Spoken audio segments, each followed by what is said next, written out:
প্রজন্মের জন্য কাজ করতে হবে। সবাইকে শুধু এইটুকু বলছি, আসুন মানুষের জন্য কাজ করতে হবে। আগামী আমরা এই কাজটা করবো।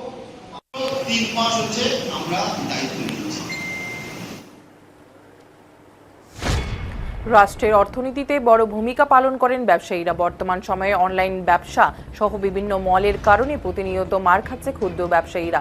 এই প্রেক্ষাপটে দাঁড়িয়ে থাকা রাজ্য বিধানসভায় অধ্যক্ষ তথা কোচবিহার দক্ষিণ বিধানসভা কেন্দ্রের বিধায়ক রথীন্দ্র বোসকে ব্যবসায়ীদের পাশে দাঁড়ানোর অনুরোধ জানালেন কোচবিহার জেলার ব্যবসায়ী সমিতি।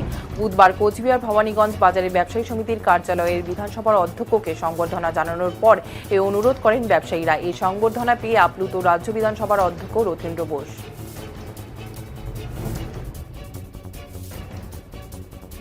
সরকারের তরফ থেকে সরকারও কিন্তু এই ব্যবস্থা সুবিধা দিতে হবে এবং সরকারের তরফ থেকে সরকারও কিন্তু এই ব্যাপারটা চিন্তা করতে হবে। এই ব্যবস্থা সুবিধা দিতে হবে এবং চলুন কুচবিহার শহরকে আমরা স্বচ্ছ ও সুন্দর বানাই। এটা হচ্ছে স্লোগান। এই স্লোগানকে যদি চলুন কুচবিহার শহরকে আমরা স্বচ্ছ ও সুন্দর বানাই, এটা হচ্ছে স্লোগান। এই স্লোগানকে যদি চলুন কুচবিহার শহরকে এই তিনটে কথা আমি বারবার বলেছিলাম, আপনারা অনেক শুনেছেন।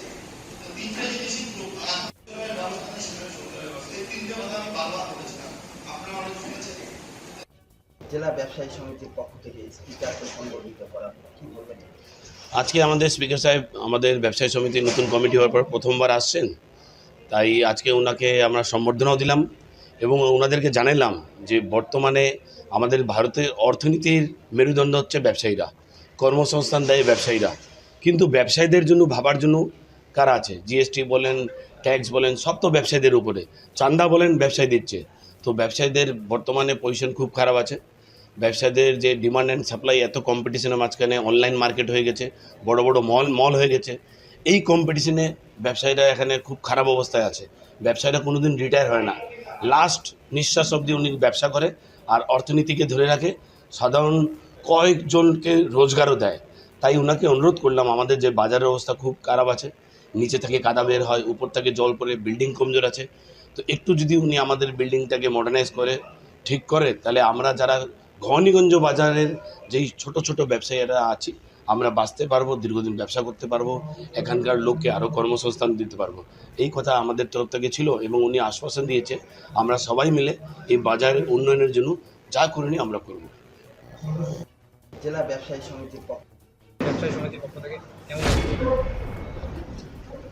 ভালো লাগছে। নিজের বাড়িতে যদি সম্বর্ধনা পাওয়া যায় ভালো লাগবে না? এর কুচবিহার তোমার বাড়ি, এসব আমার বন্ধু বান্ধব আছে অনেকেই। ভালো লাগছে, খুবই ভালো লাগছে। তাদের সাথে মিশে কাজ করার চেষ্টা করছি। দাদা, বিধানসভায় ব্যবসায়ী সমিতির পক্ষ থেকে কেমন লাগছে? চলুন কুচবিহার শহরকে আমরা কেউ কিছু আপনি চেষ্টা করলেও আপনি বড় বাড়ি আপনার সাথে নিয়ে যেতে চায়। কেউ কিছু আপনি চেষ্টা করলেও আপনি বড় বাড়ি আপনার সাথে নিয়ে যেতে চায়। কেউ কিছু আপনি চেষ্টা করলেও আপনি বড় বাড়ি আপনার সাথে নিয়ে যেতে চায়। কেউ কিছু আপনি চেষ্টা করলেও আপনি বড় বাড়ি আপনার সাথে নিয়ে যেতে চায়। কেউ কিছু আপনি চেষ্টা করলেও আপনি বড় বাড়ি আপনার সাথে নিয়ে যেতে চায়। কেউ কিছু আপনি চেষ্টা করলেও আপনি বড় বাড়ি আপনার সাথে নিয়ে যেতে চায়। কেউ কিছু আপনি চেষ্টা করলেও আপনি বড় বাড়ি আপনার সাথে নিয়ে যেতে চায়। মানুষের জন্য কাজ করতে হবে, আগামী প্রজন্মের জন্য কাজ করতে হবে। সবাইকে শুধু এইটুকু বলছি, আসুন মানুষের জন্য কাজ করতে হবে, আগামী প্রজন্মের জন্য কাজ করতে হবে।